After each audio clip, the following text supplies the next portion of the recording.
नमस्कार साथियों, मैं अमन शुक्ला आप लोगों को एयूक्रेज के यूट्यूब चैनल पर पॉलिटिकल साइंस पढ़ाऊंगा।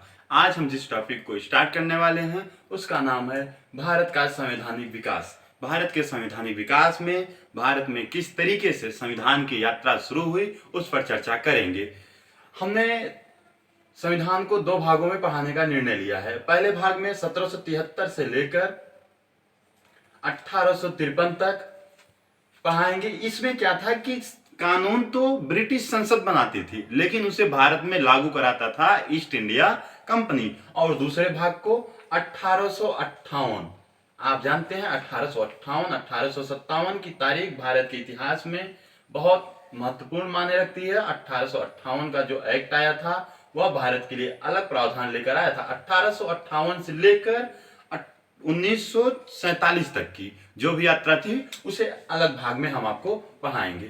तो यह था भारत के संवैधानिक विकास की यात्रा को हमने दो भागों में बांटा है। एक 1773 से लेकर 1853 तक और दूसरा 1858 से लेकर 1947 तक। तो 1773 से लेकर 1858 में हमको क्या क्या विशेष पढ़ना है, खासकर प्रवेश परीक्षा से संबंधित। उसमें पहले स्थान पर आ जाता है रेगुलेटिंग एक्ट। इससे भी करीबन 10 से 15 प्रकार के प्रश्न बना के पूछे जाते हैं जो हम आपको बताएंगे। उसके बाद आता है एक्ट ऑफ सेटलमेंट। वह इतना इंपॉर्टेंट नहीं है क्योंकि हमने देखा अभी तक उससे एक भी सवाल नहीं पूछे गए हैं, फिर भी आपको हम बता देंगे। दूसरा आता है पिट्स इंडिया एक्ट 1784। इसमें हम आपसे चर्चा करेंगे कि इस एक्ट को क्यों लाया गया, इसका प्रयोजन क्या था। उसके बाद चार्टर एक्ट 1793, फिर charter act 1813, charter act 1853, charter act 1833, 1853। ये 4 चार्टर एक्ट हैं जिनको याद करना बहुत ही आसान है। सब 20-20 वर्षों के अंतराल में है, तो इनके सन आप बहुत आराम से बहुत आसानी से याद कर सकते हैं। फिर प्रथम चार्टर एक्ट में क्या हुआ, द्वितीय चार्टर एक्ट में क्या हुआ, तृतीय चार्टर एक्ट में क्या हुआ, चतुर्थ चार्टर एक्ट में क्या हुआ जो 1853 में आया था। तो इसकी चर्चा हम करेंगे और हर एक चार्टर एक्ट से, हर एक अधिनियम से कितने सवाल बन सकते हैं, अभी तक के इतिहास में विश्वविद्यालय में कितने सवाल पूछे गए हैं उस पर चर्चा होगी। तो हम सबसे पहले चर्चा करेंगे रेगुलेटिंग एक्ट 1773 की। देखिए भारत है क्या कि 1600 ईस्वी में ईस्ट इंडिया कंपनी भारत प्रवेश की। सूरत में इसकी स्थापना हुई। वहीं पे पहला इन्होंने केंद्र बनाया सूरत को, क्योंकि व्यापारिक लहजे से यह बहुत उपयोगी था। और ब्रिटिश की जो महारानी थी उन्होंने 15 वर्षों के लिए पूर्व के देशों में राज व्यापार करने के उद्देश्य से कंपनी को भेजा था। लेकिन कंपनी ने जब भारत में प्रवेश किया 1600 ईस्वी में सूरत में, भारत में इसका प्रथम केंद्र बना। कुछ ही दिनों में इन्हें यह अनुमान हो गया कि हम भारत में एक लंबे समय तक टिक सकते हैं, क्योंकि भारत के लोगों की जो एकता है वह बहुत कमजोर है। उसकी कड़ी को, उसकी चैन को तोड़ा जा सकता है। बहुत बिग पॉइंट ये भारत में देख लिए। अब शुरू हुआ 1600 ईस्वी में इन्होंने प्रवेश किया और जाकर 1947 में न जाने कितने लूट पाट कत्ल के बाद ये जाकर भारत को छोड़े। तो ये सारी यात्रा इनकी कैसे शुरू हुई उस पर चर्चा होगी। 1600 ईस्वी में इस कंपनी की स्थापना हुई। यह कंपनी व्यापार करना शुरू कर दी। धीरे धीरे यह भारत के राजनीतिक कार्यों में भी हस्तक्षेप करना शुरू कर दी और धीरे धीरे इनकी यात्रा बढ़ती गई। और आप जानते हैं जब किसी भी चीज में विकास होता है, किसी चीज में आर्थिक लाभ आने लगता है तो वहां भ्रष्टाचार होना बहुत आवश्यक हो जाता है। तो वहां के कर्मचारी अधिकारीगण सब भ्रष्ट होने शुरू हो गए। अब सब क्या करने लगे, कोई भी काम हो, 1 रुपए का भी काम हो, उसके लिए 100 रुपए लग जाते थे, जिसे आज के समय में घूस कहा जाता था। तो सब घूसखोर हो गए। तो कंपनी से भ्रष्टाचार को खत्म करने के लिए गुप्त समिति की सिफारिश पर उस समय के तत्काल वर्तमान जो ब्रिटिश प्रधानमंत्री थे उन्होंने गुप्त समिति की सिफारिश पर 1773 में रेगुलेटिंग एक्ट निकाला। इसका मेन उद्देश्य क्या था, इस एक्ट के तहत भारत में व्याप्त ईस्ट इंडिया कंपनी की बुराइयों को दूर करना तथा उसके साथ बुराइयों को तो दूर करना इसका पहला उद्देश्य था। अधिकारियों के मनमानेपन को दूर करना इसका उद्देश्य था। उसके साथ साथ ब्रिटिश से ईस्ट इंडिया कंपनी के बीच जो सामंजस्य नहीं बन पा रहा था उसको भी संतुलित करना इसका पहला उद्देश्य था।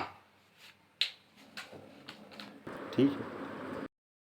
1773 के रेगुलेटिंग एक्ट के तहत हमने देखा किस तरीके से ब्रिटिश संसद कानून बनाकर ईस्ट इंडिया कंपनी से लागू कराती थी, और लागू होने के बाद जो भी करप्शन आए, कंपनी के अंदर अधिकारियों में भ्रष्टाचार व्याप्त हो गया, उस भ्रष्टाचार को दूर करने के लिए रेगुलेटिंग एक्ट लाया गया गुप्त समिति की सिफारिश पर। अब रेगुलेटिंग एक्ट आया तो उसने पहला काम क्या किया, जो मद्रास, बंगाल व मुंबई ये तीनों प्रेसिडेंसियां थी, याद रखिएगा उस समय 3 प्रेसिडेंसी थी, बंगाल, मद्रास और मुंबई। इन तीनों प्रेसिडेंसियों के जो अलग अलग गवर्नर थे उनको एक करके बंगाल का गवर्नर जनरल बना दिएगा। तो पहला ही सवाल शुरू हो गया कि पहली बार कब भारत में गवर्नर जनरल का पद सृजित किया गया, यह सवाल एक बार आ भी चुका है। तो 1773 के रेगुलेटिंग एक्ट के तहत ही भारत में प्रथम बार गवर्नर जनरल का पद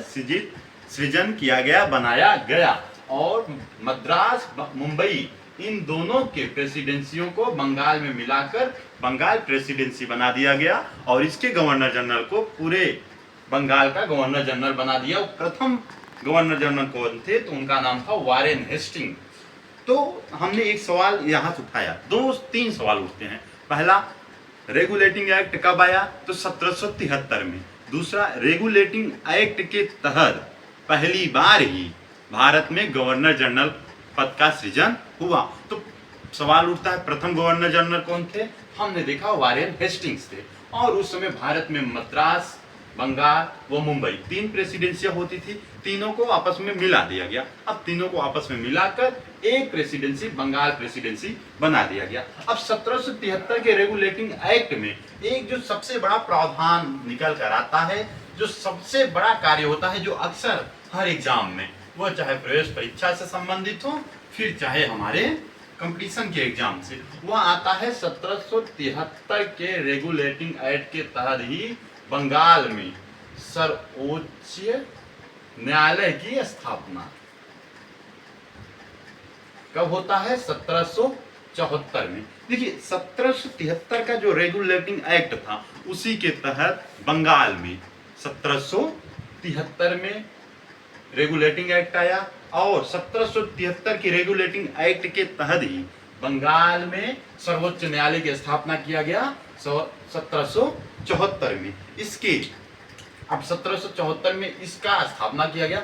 अब इसमें 4 सदस्य थे। इस सर्वोच्च न्यायालय में मुख्य न्यायाधीश एलिजा एम्पे के साथ इनके 3 और सदस्य थे, तो पूरे 4 सदस्य उस समय न्यायाधीश के तौर पर बनाए गए। अब सवाल ये आता है कि सर्वोच्च न्यायालय जो वर्तमान है, वर्तमान का सर्वोच्च न्यायालय, तो जो वर्तमान का सर्वोच्च न्यायालय वो 1773 के रेगुलेटिंग एक्ट के द्वारा जो 1774 में स्थापना हुआ था वो इससे जुड़ा हुआ नहीं है, बल्कि वर्तमान का जो हमारा सर्वोच्च न्यायालय है वो 1935 के भारत शासन अधिनियम के तहत है। तो ये कंफ्यूजन नहीं होना चाहिए आपके बीच कि वर्तमान का जो हमारा सर्वोच्च न्यायालय है वह 1935 के भारत शासन अधिनियम के तहत था, लेकिन रेगुलेटिंग एक्ट के तहत 1773 के प्रावधान में रेगुलेटिंग एक्ट आया था, उसमें 1774 में हमने बंगाल में देखा कि एक सुप्रीम कोर्ट की स्थापना किया गया, एक सर्वोच्च न्यायालय की स्थापना किया गया, जिसका उद्देश्य था कंपनी के कार्यभार में न्याय की व्यवस्था को संतुलित करना और कंपनी के व्यापारियों के जो भ्रष्टाचार है उनका निवारण करना, और जो आपसी जंग भी हो रहे थे उनको भी देखना। तो अब हमने इसमें 4-5 क्वेश्चन जो इंपॉर्टेंट आ रहे हैं, जो आपके लिए बहुत महत्व के हैं, उनको देखिए 1773 को, फिर यहीं से रोकते हैं। इसमें हमने पहली चीज क्या देखा, एक गुप्त समिति की सिफारिश में एक एक्ट आया जिसे बोलते हैं रेगुलेटिंग एक्ट। कब आया, 1773 में। तो पहली बार 1773 में एक रेगुलेटिंग एक्ट आया गुप्त समिति की सिफारिश में। उसके बाद हमने इसमें जाकर देखा कि किस तरीके से गुप्त, इसका उद्देश्य क्या था, तो अधिकारियों में जो व्याप्त भ्रष्टाचार हो गया था,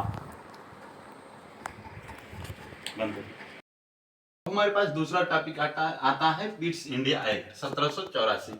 देखिए 1783 में एक एक्ट आया था, एक्ट ऑफ सेटलमेंट। उससे ज्यादा सवाल नहीं बनते, केवल वह ऐसे ही नॉर्मल एक छोटे से आदमियों के लिए आया था, फिर उसका कोई इतना महत्व नहीं था। उसके बाद आता है पिट्स इंडिया एक्ट 1784 में। अब पिट्स इंडिया एक्ट में क्या क्या चीजें आती हैं सामने, हम उसको देखेंगे। इसमें सबसे पहला काम जो होता है, कंपनी के व्यापारिक व प्रशासनिक अधिकारों को अलग अलग कर दिया गया और एक 6 सदस्यीय नियंत्रक मंडल की स्थापना की गई। कंपनी के व्यापारिक व प्रशासनिक क्रियाकलाप अलग अलग कर दिए गए। कंपनी से अब धीरे धीरे ईस्ट इंडिया कंपनी से धीरे धीरे उसके कुछ अधिकारों से उसे वंचित भी किया जाने लगा, क्योंकि जिस तरीके से उन्होंने देखा कि रेगुलेटिंग एक्ट के बाद कोई भी कंपनी में सुधार नहीं आया, तो सेटलमेंट लाया गया, एक्ट ऑफ सेटलमेंट। उसका ज्यादा प्रावधान नहीं था। पिट्स इंडिया एक्ट उसी भ्रष्टाचार के सुधार के लिए आया था। लेकिन जब उन्होंने पिट्स इंडिया एक्ट लाया तो कंपनी के व्यापारिक और प्रशासनिक अधिकारों को अलग अलग कर दिया गया। क्या कैसे व्यापार के प्रावधान रहेंगे, यह सवाल इतना जुड़ाव से नहीं है। इसमें सबसे बड़ी बात हमको यही देखना है, पिट्स इंडिया एक्ट प्रथम बार पूरे भारत के भूमि में दावे के तौर पर इन्होंने भारत ईस्ट इंडिया कंपनी में ब्रिटिश दावा इन्होंने पहली बार लिखित तौर पर पिट्स इंडिया एक्ट 1784 के द्वारा ही किया। और इसमें इतनी कुछ खास नहीं है। हाँ, ये दो चीज देखना है कि पिट्स इंडिया एक्ट के तहत ही पहली बार कंपनी के व्यापारिक व प्रशासनिक अधिकारों को अलग अलग कर दिया गया। 6 नियंत्रक सदस्यों का एक स्थापना किया गया और जिनके सदस्यों का चुनाव करते थे ब्रिटिश संसद से होता था। इन 6 सदस्यों का निर्माण, इसमें और कुछ ज्यादा नहीं है। फिर चार चार्टर एक्ट आते हैं। पहला चार्टर एक्ट 1793 में आएगा। इस चार्टर एक्ट के तहत कंपनी को 20 वर्षों तक का व्यापार का अधिकार दिया गया। हमने आपसे बताया था कंपनी के व्यापारिक अधिकारों पर और प्रशासनिक अधिकारों पर अंकुश व नियंत्रण लगने शुरू हो गए थे। तो फिर 1793 में कंपनी को केवल 20 वर्षों के व्यापारिक अधिकार दिया गया। फिर इनके लिए भी प्रतिबंध अब लगने शुरू हो गए और धीरे धीरे कंपनी अपने व्यापारिक अधिकार को 20 वर्षों तक बढ़ाए। फिर 1793 में कुछ ऐसा खास नहीं हुआ। फिर 1813 आता, इसमें कुछ खास प्रावधान लिए गए। जैसे पहली बार 1813 में ही ईसाइयों को भारत में, ईसाई मिशनरियों को भारत में धर्म प्रचार का आदेश दिया गया, तो परमिशन दी गई। 1813 का ये पहला आप लोग याद रखिएगा। 1813 में ही ईसाइयों को भारत में अपना, ईसाई मिशनरियों को अपना धर्म प्रचार का परमिशन दिया गया। इसका ये बहुत इंपॉर्टेंट है। फिर 1833 आ जाता है। इसमें क्या होता है, 1833 में कंपनी के सारे कार्यभार में फिर अब धीरे धीरे चाय चीन के साथ व्यापारिक संबंध छोड़कर बाकी सारे के सारे व्यापार वो अन्य कंपनियों के लिए भी खोल दिए जाते हैं। 1853 आते आते फिर देखिए 1793, 1813, 1833, 1853, 20 वर्ष के अंतराल में कंपनी के व्यापारिक अधिकार को बढ़ाया गया। और फिर हमने देखा 1893 में वही 20 वर्ष के लिए बढ़ाया गया। 1813 के चार्टर एक्ट में हमने देखा कि यहाँ पर क्या हुआ कि ईसाई मिशनरियों को भारत में आने के लिए परमिशन दे दिया गया। फिर 1813 में चाय चीनी को छोड़कर और अफीम की खेती को छोड़कर बाकी अन्य भी कंपनियों को भारत में व्यापार करने का आदेश दे दिया गया। और फिर चार्टर एक्ट 1853 में यहाँ पर आते आते हमने देखा क्या कि सारी की चीजें जो अपूर्णतः तौर पर कंपनी से प्रशासनिक और राजनीतिक दोनों प्रकार के अधिकार छीनने जाने की तैयारी हो गई थी। तो ये था हमारा regulating act, Pitt's India act, charter act प्रथम, द्वितीय, तृतीय, चतुर्थ, 1773, 1784, 1793, 1813, 1833, 1853। ये पूरी यात्रा हुई। अब इससे जो सवाल बनेंगे करीबन 25 सवाल हम आपको कराते हैं, आप लोग उसको करिए।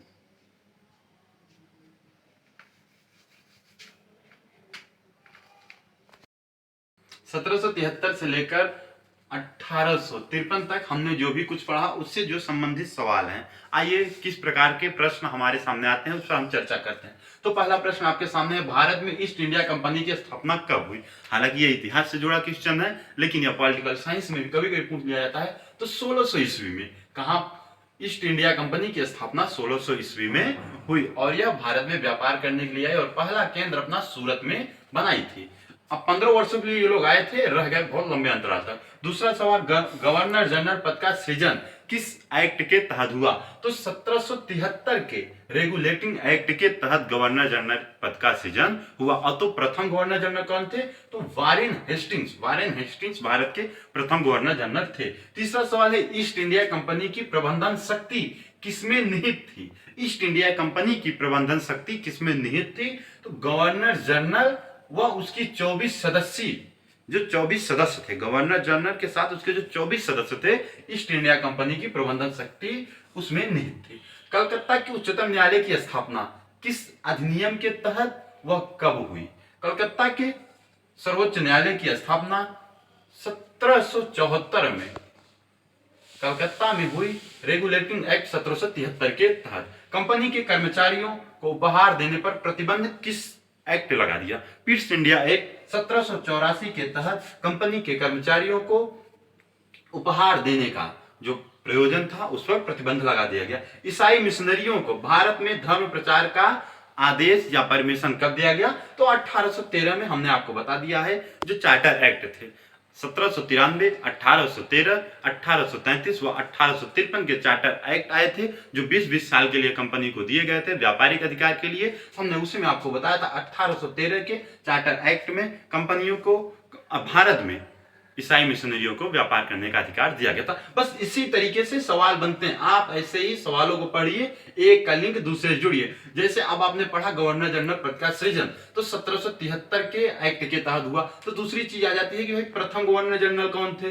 प्रथम गवर्नर जनरल वारेन हेस्टिंग्स थे। अब इसी में आपने देखा था कि रेगुलेटिंग एक्ट के तहत ही बंगाल प्रेसिडेंसी, उसके बाद हमारे पास आ जाता है मद्रास प्रेसिडेंसी, मुंबई प्रेसिडेंसी। तो मद्रास और मुंबई प्रेसिडेंसियों को आपस में मिलाकर बंगाल प्रेसिडेंसी बना दिया गया और उस प्रेसिडेंसी के एक गवर्नर जनरल नियुक्त कर दिया गया जो वारेन हेस्टिंग्स थे। तो पहली बार 1773 में वारेन हेस्टिंग्स भारत के प्रथम गवर्नर जनरल बने और पहली बार ही 1773 के तहत भारत में गवर्नर जनरल पद का सृजन किया गया। और ईस्ट इंडिया कंपनी की प्रबंधन शक्ति तो हमने देखा था, गवर्नर जनरल और 24 जो सदस्य थे उनमें ईस्ट इंडिया कंपनी की जो प्रबंधन शक्ति थी वो निहित थी। आप इसी तरह के सवाल के प्रबंधन करिए और उसके प्रश्न उत्तर को करिए और बाकी जो भी चीज रहेगा हम आपको हो सकेगा तो पीडीएफ के द्वारा मुहैया कराएंगे।